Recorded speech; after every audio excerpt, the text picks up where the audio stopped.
This is David with The Verge, and this is Apple's new Mac Pro. After years of seemingly neglecting the professional market, releasing virtually no new high-end hardware, and even making its software more beginner-friendly at the expense of some established features and workflows, the Mac Pro has undergone a huge change. There's a new chassis, and I'll get to that, but ultimately it's what the Mac Pro does that matters. And inside this machine, for the base price of $2,999, is a quad-core 3.7 GHz Intel Xeon E5 processor, along with 12 gigs of RAM, two AMD FirePro D300 graphics chips, and 256 gigs of solid-state storage. Our review unit was upgraded to a 3 GHz 8-core processor, 64 gigs of RAM, a 1 TB solid-state drive, and AMD's FirePro D700 GPUs.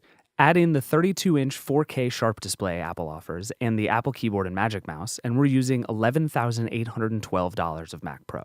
For the $8,099 price of this Pro alone, you could buy the highest-end iMac possible, stick it on the floor underneath your desk, and hook up that same sharp 4K monitor, and save thousands of dollars. The Pro's black case is removable, letting you access a lot of the device's parts. You can swap out the solid-state hard drive, the GPUs, or upgrade the RAM all very easily, but they require seriously specific hardware. It's not nearly as expandable as the last generation Pro either. Apple made Thunderbolt for that. It'll mean a lot of messy desks next to the small tower, but it also makes moving devices and storage around a lot easier in most cases. This machine is clearly and explicitly made for people who work with video for a living. So we gave our Mac Pro to our video team, along with a Red Epic camera, just to see how they felt. What they found, basically, was that the Mac Pro is the fastest, most impressive Mac ever. Sometimes. Especially if you also use Final Cut Pro 10, which was able to play back 4 different 4K streams simultaneously with color correction on best performance mode, dropping few frames and looking really clean. In full resolution mode, there were noticeable drop frames, though. The new Final Cut Pro 10.1 is optimized to take advantage of those dual GPUs. They're really doing the heavy lifting here, and that makes the experience of using Final Cut feel extremely smooth on the Mac Pro. But for our video team, and frankly most video teams, that doesn't really matter.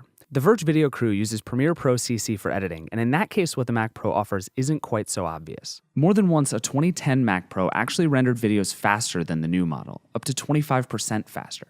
Native, non-transcoded 4K RED footage only played back smoothly at a quarter or a half of its native resolution. That seems to be because Premiere only uses the Mac Pro's CPU cores, not its GPUs, to handle video processing. Presumably, Adobe could update its apps to address this specific hardware, but until it does, Premiere on the Mac Pro is a story of diminishing returns. And in general, Premiere is the same experience it always is on any other machine, whether you're editing 1080p footage or 4K footage at half resolution. And once you're editing footage at that resolution, Premiere feels like it always has.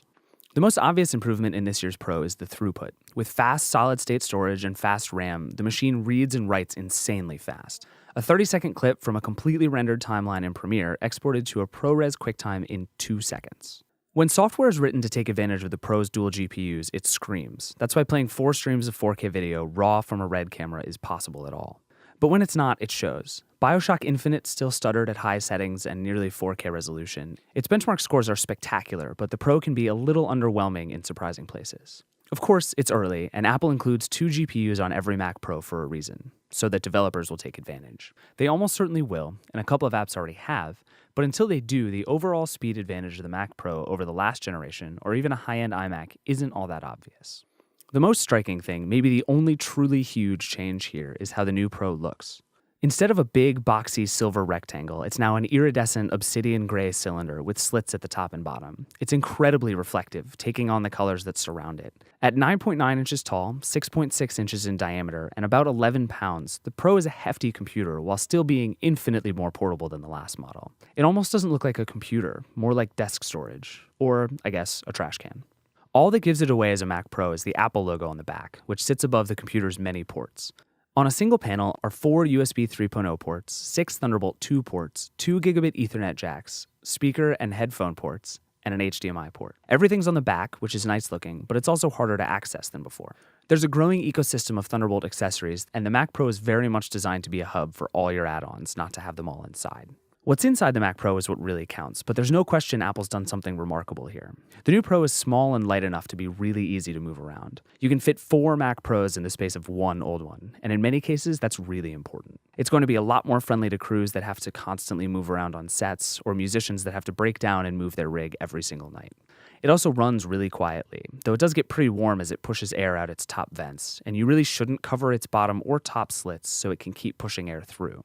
The new Mac Pro is, in a lot of ways, exactly what pros have been asking for. It's faster yet smaller, more powerful yet quieter. It has 2 GPUs, a fast processor, though it's not exactly a huge upgrade in that department, plenty of expandability thanks to Thunderbolt, and a pretty big bump for all things graphical. It's the fastest Mac yet in most ways, but it's not yet a revolution or a total game changer for anyone but the most space-conscious of video crews. It's a really good, really expensive, really cool-looking Mac that should get even better as developers start taking advantage of all its hardware. That's it. To some people who probably already know who they are, that's worth upwards of $3,000. But for others, including just about everyone on the Verge video team, they're not throwing out their iMacs and old Mac Pros just yet.